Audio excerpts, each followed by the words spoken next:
कल की क्लास में हमने पढ़ा कि फिज़िकल और केमिकल चेंज क्या है।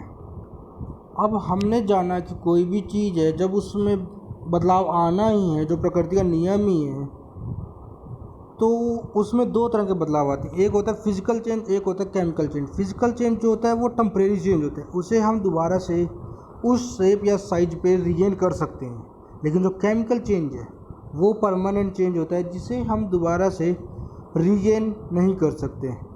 अब जैसे उदाहरण के तौर पे लें कि आइस है, आइस मेल्ट हुई, वाटर बन गया, उस तो वो उसकी शेप साइज दोनों में वेरी हो गया। बट जब उसे हमने फ्रीज कर दिया दोबारा से, तो वो जो था कि वो जो पानी था वो आइस में कन्वर्ट हो गया, तो हमने उसकी वो शेप दोबारा हासिल कर ली। तो इसे हम फिज़िकल चेंज कहते हैं कि जब हम उसकी किसी भी फिज़िकल चेंज में हम उसकी शेप, साइज़, कलर, स्ट्रक्चर, इन पे फोकस करते हैं, पर जो इसकी प्रॉपर्टी है वो सेम रहती है। और ये एक टेम्परेरी चेंज होता है जिसे हम कुछ प्रोसेस अपनाने के बाद चेंज कर सकते हैं। अब आगे है केमिकल चेंज। केमिकल चेंज वो चेंज होता है जो इसकी ओरिजिनल प्रॉपर्टी को चेंज करके दूसरी प्रॉपर्टी में कन्वर्ट कर देते हैं। जैसे सिंपल सा है कि हम दूध से दही जमाते हैं, और ये दही जब जम जाता है तो दही एक अलग प्रॉपर्टी है और दूध की अलग प्रॉपर्टी है। दही खट्टा होता है और दूध, लेकिन दूध में यदि दही मिला दिया जाए तो जो दूध है वो फट जाएगा। तो दोनों की जो प्रॉपर्टी है वो वेरी हो गई। अब दूध में दूध मिलाते हैं तो प्रॉपर्टी वेरी नहीं थी, बट दूध में अब दही मिला दिया तो प्रॉपर्टी, क्योंकि दही की जो प्रॉपर्टी है जो वो अलग है। तो जो लेकिन हम अब इस दही को वापस उसकी ओरिजिनल प्रॉपर्टी पे, यानी कि दही से हम दूध नहीं बना सकते किसी भी प्रोसेस से। ये केमिकल चेंज होता है, यानी कि जो इनके दो कंपाउंड्स की प्रॉपर्टीज़ को आपस में रिएक्ट करके जो तीसरा सब्सटेंस बनाया जाता है उसे हम केमिकल चेंज कहते हैं। केमिकल चेंज एक परमानेंट चेंज होता है जो कि कब चेंज नहीं किया जा सकता। जैसे कुछ एग्जांपल्स हैं कि राइपनिंग ऑफ ग्रीन फूड्स, फलों का पकना, कि फल पके हैं तो उसे हम दोबारा से किसी भी तरह से कच्चे नहीं कर सकते। ये इसके केमिकल चेंज और परमानेंट चेंज है। Making curd from milk, making omelette from egg.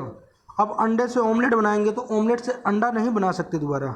Burning of a candle, अगर मोमबत्ती जलाई जा रही है तो उसके वैक्स से हम उतनी ही बड़ी पूरी मोमबत्ती दोबारा नहीं तैयार कर सकते। वुड का चारकोल में कन्वर्ट हो जाना, वेजिटेबल और सब्जियों का ख़राब हो जाना, लोहे को जंग लग जाना, जूस का सोडे के साथ मिक्स हो जाना, कैरोसिन या स्प्रिट का जलना, जर्मिनेशन ऑफ सीड्स, बीज तैयार हो जाने, बॉइलिंग ऑफ एन एग और पोटैटो, अंडे को या आलू को उबाला जाए तो हम उसको वापस उसकी प्रॉपर्टी में गेन नहीं कर सकते। Carbon oxide turns lime water milky, carbon dioxide से जो लाइम वाटर है वो मिल्की हो जाता है, जिसे हम चेंज नहीं कर सकते। Changing of sugar cane juice into vinegar, कि शुगर कैन का जो जूस है वो विनेगर में कन्वर्ट हो जाए। फर्मेंटेशन ऑफ फ्रूट जूस का तैयार होना, या रोटिंग ऑफ और राइप फ्रूट्स, कि पके हुए फलों का ख़राब होना, तो उन्हें हम दोबारा से ठीक नहीं कर सकते। अब बात करते हैं केमिकल चेंज की। Chemical change is an irreversible change. Chemical composition of newly form substance differ from the original one. Chemical change एक इरिवर्सिबल सब्सटेंस है जिसे हम दोबारा से चेंज नहीं कर सकते। और केमिकल कंपोजिशन जो है इनकी अलग अलग सब्सटेंस की अलग अलग ओरिजिनल से अलग होती है। जैसे कि कुछ एग्जांपल्स हैं, burning of magnesium wire is a chemical change. Magnesium wire का जलना एक केमिकल चेंज है। कैसे है? जब मैग्नीशियम रिबन बर्नड होता है तो एक वाइट सब्सटेंस मैग्नीशियम ऑक्साइड बनता है। तो मैग्नीशियम ऑक्साइड की प्रॉपर्टी अलग है और मैग्नीशियम की प्रॉपर्टी अलग है। Oxidation of glucose is a chemical change. अब ग्लूकोज की जो ऑक्सीडेशन है, यानी कि ग्लूकोज में ऑक्सीजन का ऐड होना, एक केमिकल चेंज है जिसे हम रिमूव नहीं कर सकते, रिवर्स नहीं कर सकते। ग्लूकोज से हम शुगर केन दोबारा नहीं तैयार कर सकते। Glucose inside our living cell react with oxygen to produce energy. Carbon dioxide C6H12O6 plus 6O2 product 6CO2 plus 6H2O plus energy. तो ये सारी जो चेंजेस हैं ये केमिकल चेंज है जो कि इरिवर्सिबल चेंज होता है जिसे हम रिवर्स नहीं कर सकते। कल हम पढ़ेंगे रस्टिंग ऑफ मेटल्स कि मेटल्स में रस्टिंग क्या होती है और इवापोरेशन एंड क्रिस्टलाइजेशन क्या होता है। पेट से अंडा नहीं बना सकते दोबारा। बर्निंग ऑफ ए कैंडल, अगर मोमबत्ती जलाई जा रही है तो उसके वैक्स से हम उतनी ही बड़ी पूरी मोमबत्ती दोबारा नहीं तैयार कर सकते। वुड का चारकोल में कन्वर्ट हो जाना, वेजिटेबल और सब्जियों का ख़राब हो जाना, लोहे को जंग लग जाना, जूस का सोडे के साथ मिक्स हो जाना, कैरोसिन या स्पिरिट का जलना, जर्मिनेशन ऑफ सीड्स, बीज तैयार हो जाने, बॉइलिंग ऑफ एन एग और पोटैटो, अंडे को या आलू को उबाला जाए तो हम उसको वापस उसकी प्रॉपर्टी में गेन नहीं कर सकते। Carbon oxide turns lime water milky, carbon dioxide से जो लाइम वाटर है वो मिल्की हो जाता है जिसे हम चेंज नहीं कर सकते। Changing of sugar cane juice into vinegar, कि शुगर कैन का जो जूस है वो विनेगर में कन्वर्ट हो जाए।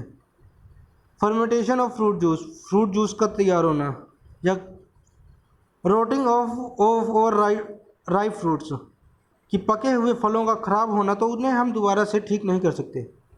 अब बात करते हैं केमिकल चेंज की। Chemical change is an irreversible change. Chemical composition of newly form substance differ from the original one. Chemical change एक इरिवर्सिबल सब्सटेंस है जिसे हम दोबारा से चेंज नहीं कर सकते। और केमिकल कंपोजिशन जो है इनकी अलग अलग सब्सटेंस की अलग अलग ओरिजिनल से अलग होती है। जैसे कि कुछ एग्जांपल्स हैं। Burning of magnesium wire is a chemical change. Magnesium wire का जलना एक केमिकल चेंज है। कैसे है? जब मैग्नीशियम रिबन बर्नड होता है तो एक वाइट सब्सटेंस मैग्नीशियम ऑक्साइड बनता है। तो मैग्नीशियम ऑक्साइड की प्रॉपर्टी अलग है और मैग्नीशियम की प्रॉपर्टी अलग है। Oxidation of glucose is a chemical change. अब ग्लूकोज की जो ऑक्सीडेशन है यानी कि ग्लूकोज में ऑक्सीजन का ऐड होना एक केमिकल चेंज है जिसे हम रिमूव नहीं कर सकते, रिवर्स नहीं कर सकते। ग्लूकोज से हम शुगर केन दोबारा नहीं तैयार कर सकते। Glucose inside our living cell react with oxygen to produce energy. Carbon dioxide C6H12O6 plus 6O2 product 6CO2 plus 6H2O plus energy.